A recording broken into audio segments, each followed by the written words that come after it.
natin, okay, para po ito sa mga taong hindi pa masyadong, okay, hindi pa masyadong kayang mag-present sa business sa kanyang mga client.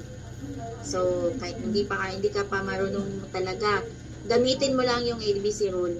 Ulitin ko, nakapagpa-pay in talaga yan. Okay? Or of course, 'di ba, para sa mga sa mga trainings natin para sa mga downline. So, gamitin natin yung ABC rule talaga. Okay? So, lalo pa pag sa din natin sa mga host din natin, no. So, gamitin natin yung pagtitiap or edification para makinig talaga makinig talaga yung mga members, 'di ba, sa training. Plus, ano pa ba yung i-edify natin? Okay? Yung mga events. I-edify natin yung mga events. Sino-sino ba yung mga speakers sa event? Like for example, may event tayo sa Davao, may event tayo sa Pagadian, may event tayo sa CDO, may event tayo dito sa Zamboanga. I-edify, di ba? Pag mag-edify, may events tayo, different events from different places. I-edify mo talaga yung mga speakers sa mga clients mo. Okay, para mag-attend sila, magpunta talaga sila at the same time. Okay?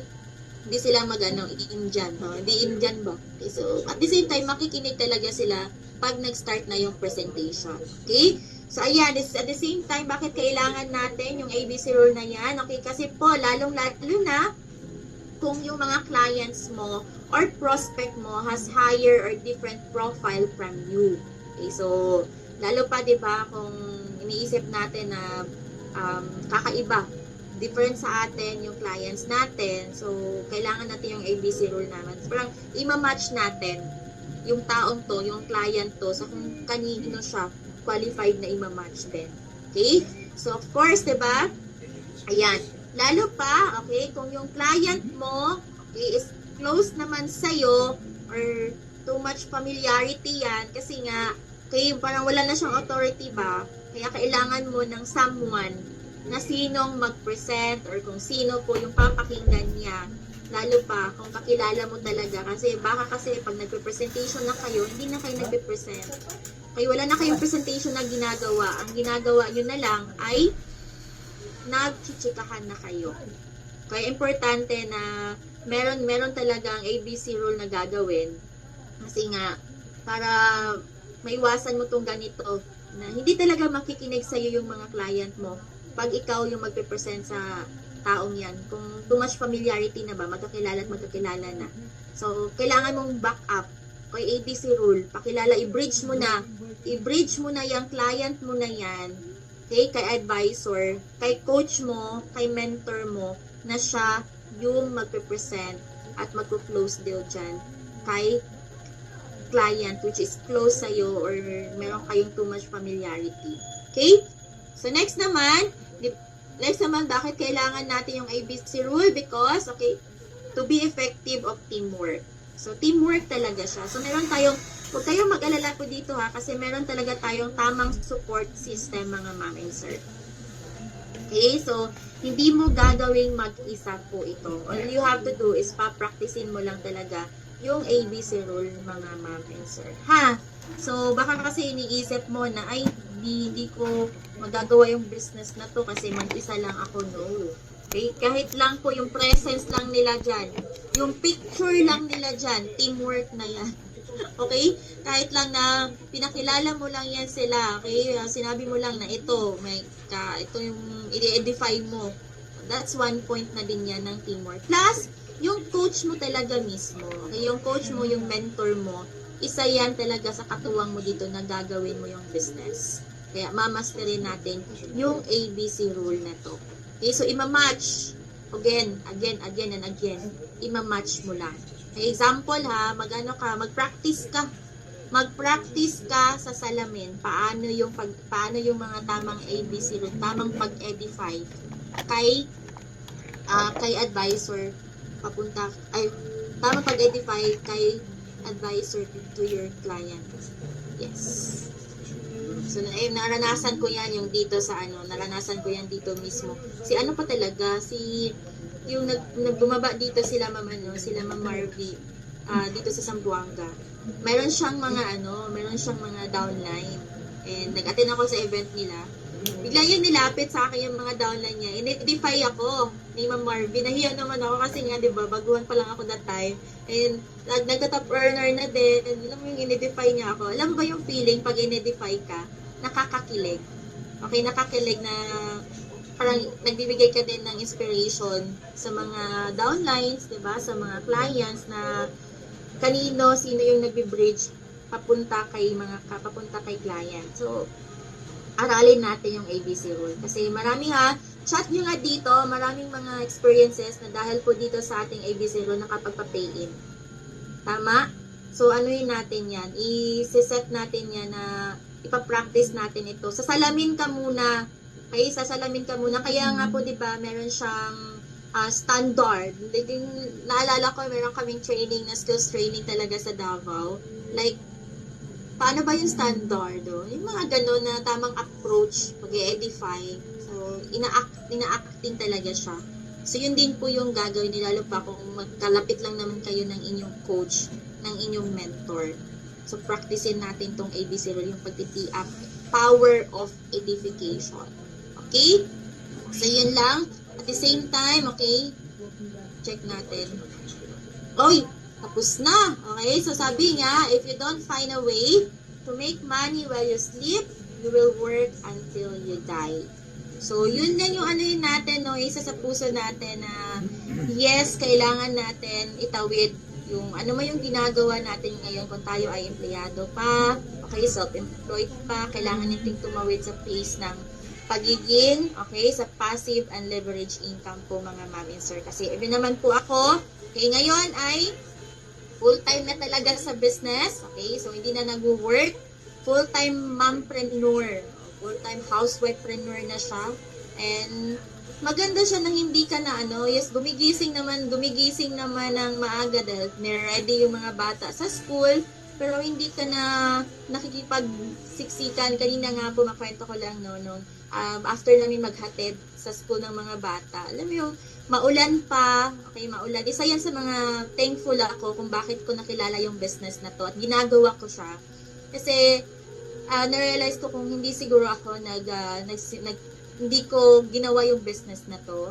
Isa ako sa makipag-agawan, di ba, makikipagkarera sa ulan, makipag-agawan ng jeep, di ba, para papasok sa work, malilate, makakaltasan. So, ganun na. Kaya sabi ko, thankful pa din ako. Thankful ako na nakilala ko yung business opportunity na to. And maraming mga taong tutulong sa atin. Kaya be thankful.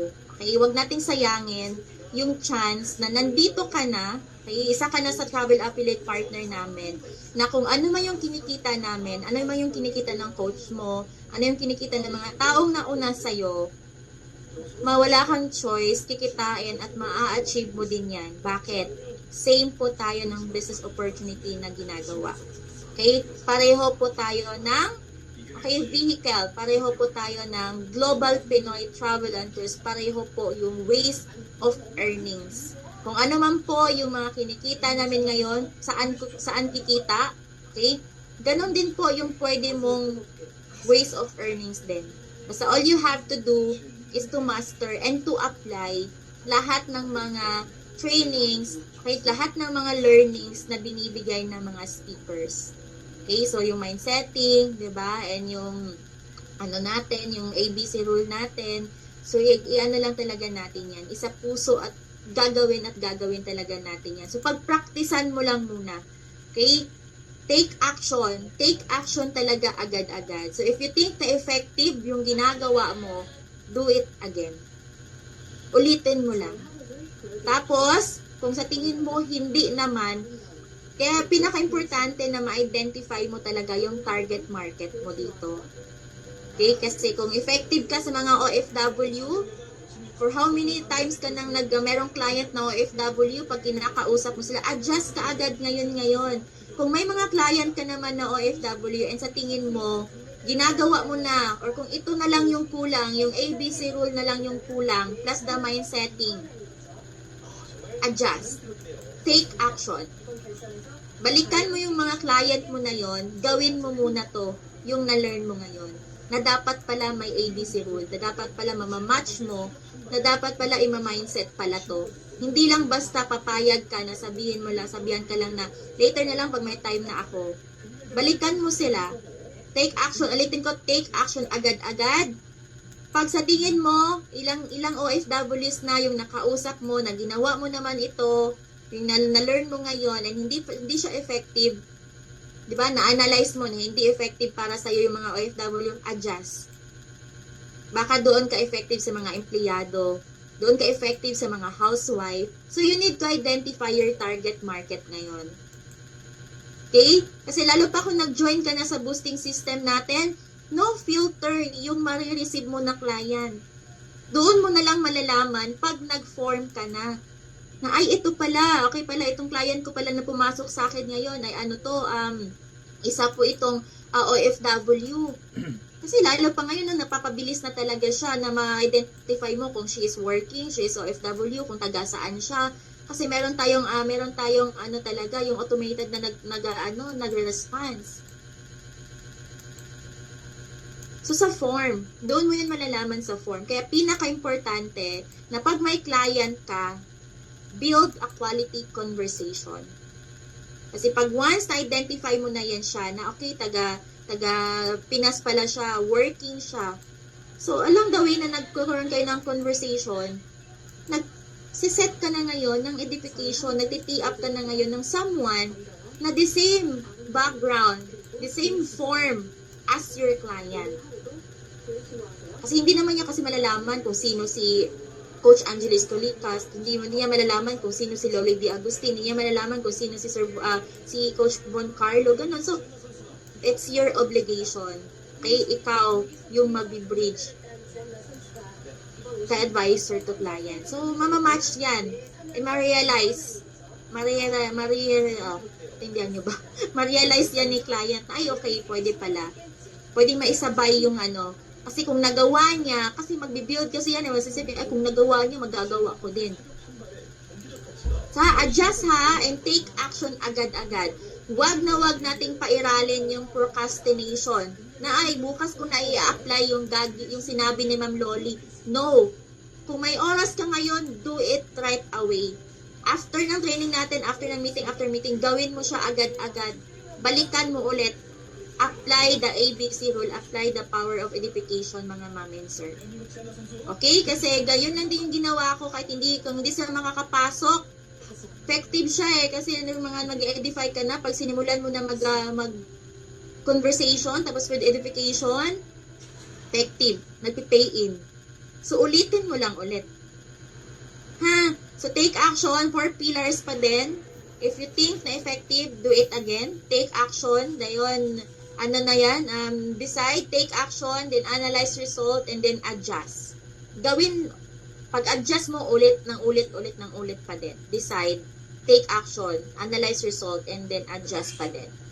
Okay? So, I hope na marami kayong mga natutunan, okay, and meron kayong mga takeaways for today's training, and of course, okay, yung mga natutunan nyo po ngayon dito, i-share nyo din po yan siya sa inyong mga future business partners din dito, mga ma'am and sir. Okay, wag lang pong manatili sa inyong notebook na why, okay, ma-apply po natin yan outside world. Okay, nasa labas yung totoong laban, nasa labas ng Zoom meeting na to yung totoong laban natin. And malalaman mo yan pag nagkakaroon ka na ng mga productions. Okay? Result will speak pa din talaga dito sa atin. Okay? So with that, once again, I'm happy na nakapag-share po ako sa inyo ng learnings today. So with that, once again, my name is Loli D. Agustin, one of the franchise director ng Global Pinoy Travel and Tourist Business. Thank you and God bless everyone. Back to our host.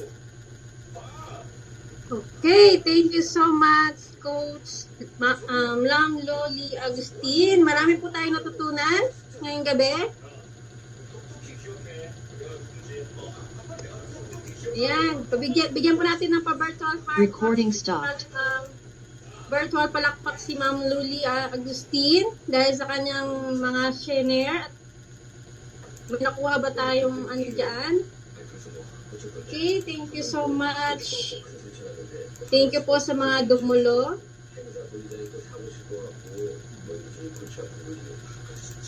Ayan, magpa-picture na tayo, Ma'am Loli. Sino ba ang Sige po, mag-picture.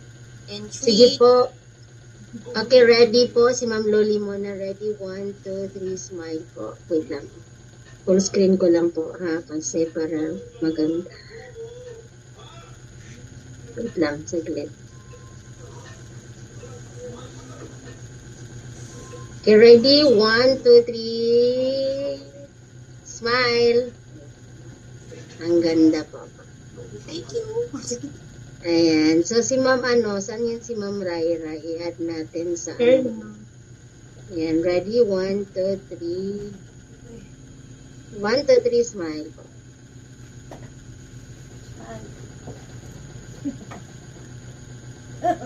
Ayan, gallery na. Ayan, ready? 1, 2, 3, boss. Kayong dalawa po, Ma'am Loli. Ready? 1, 2, 3, smile. Yawang, ganyan. Tukso. Ayan, thank you so much. So, gallery na po. So, first slide. Ayan, Darating ka rin open dito. cam. Ready? 1, 2, 3, smile po. Ayan, second slide po. Ready? 1, 2, 3, smile.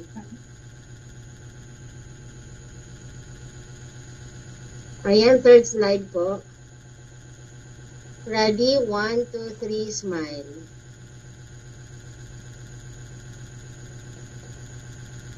Ayan, fourth slide po. Ready? 1, 2, 3, smile. Dami natin, 263 po. Ayan, fifth slide po. Ready? 1, 2, 3, smile. And lahat naka-open cam. Congratulations. Ayan, sixth slide po. Ayan, konti na lang po yung naka-open cam. Ayan. Tapos na po. Thank you so much po. Back to you, host. Okay, thank you so much po everyone sa mga dumulo. Thank you so much.